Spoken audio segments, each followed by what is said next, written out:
Hi, I'm Tim. Welcome to Watchbox, and thanks for logging on. If you love this watch, email me, tmosso@thewatchbox.com, your purchase and pricing question email concierge.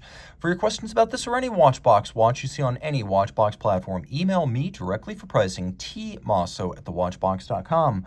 Launched in late 2017 for the 2018 model year, this is the Girard-Perregaux Laureato Skeleton Black Ceramic. It is all of those things. 42 millimeters in diameter. The Laureato is 11.4 millimeters thick. From lug tip to lug tip, the distance across the wrist is 49.1 millimeters, but if we measure the outermost point, that is the rigid end link, the bracelet, you can't bend it down any more than this.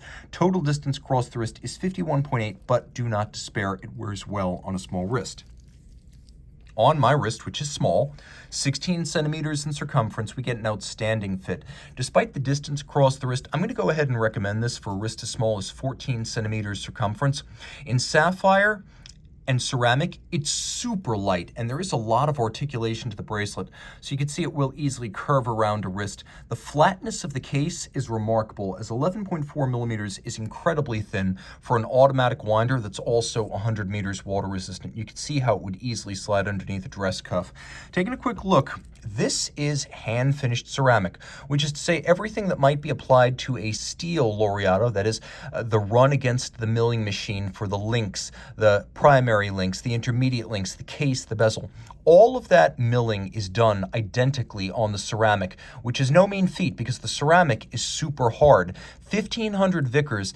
It is going to be second to sapphire, of course, on the watch. The sapphire is the hardest part of the watch, but the ceramic is so resilient that sometimes you'll brush against metal, and what looks like a scratch is actually the metal coming off, rubbed off on the ceramic. The ceramic does not get scratched, and you can remove that metal, such as a doorknob or a car seatbelt buckle, using a pencil eraser against this case. So it's beautifully finished. It's an integrated bracelet, integrated lug, all of a piece sports watch design. And the original Laureato dates back to the era when these watches were first created. So the Laureato came out as the 4266 in 1975. So this was actually 1 year before the Jumbo Ingenieur, the Patek Nautilus, 2 years before the Vacheron 222. It was very much of that era. It really owes nothing to them, and while it was undoubtedly influenced by the work of Gerald Genta, it was Genta among many that fit into the original Laureato design. Now, the removable links are fixed by bars that hold the removable links in, but the good news is if you have a block and a punch to size this bracelet,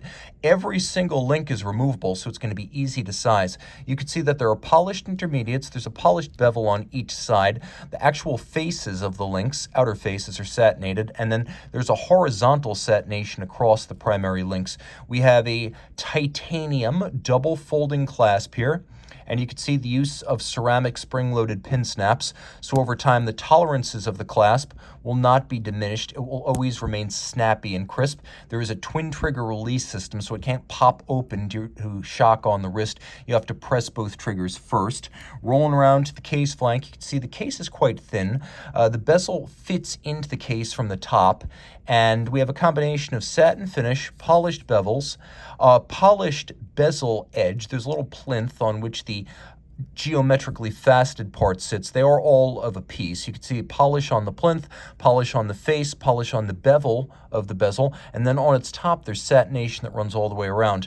We have that little faceted shape to the crown itself, which is GP branded. So you can see that the design of the crown echoes the bezel, and it is a screw-down crown. Again, 100 meters water resistant and a fairly stiff 100 meters. One of the unexpected features of this watch is that it's easy to read as a skeleton watch, but then it's also easy to read in the dark as it's well loomed. Jumping into the dial, you can see caliber 1800-06. So this is the 006 or 0006 version of the more modern Girard-Perregaux automatic family.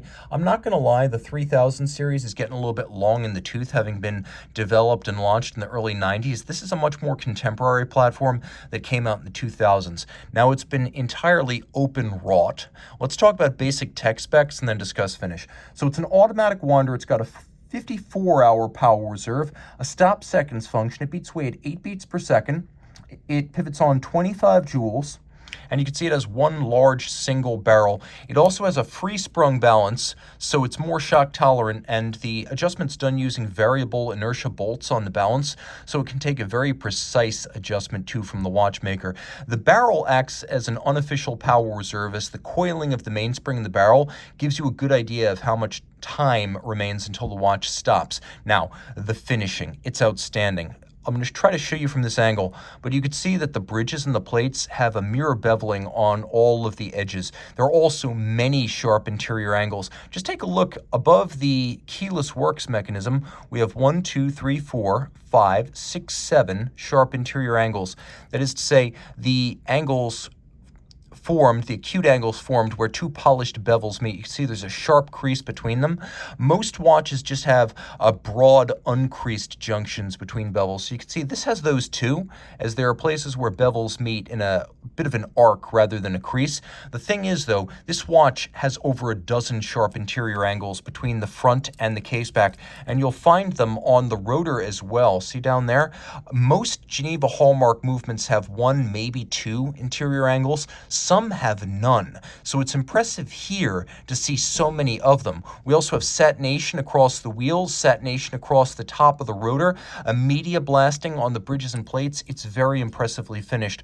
All of the screws are also black polished, and it should be noted this watch is a very efficient winder with unidirectional winding action, which is more efficient than bidirectional. And then if you look at the center of that unidirectional winding rotor, we also have ceramic rotor bearings to improve the winding efficiency and reduce the maintenance needs.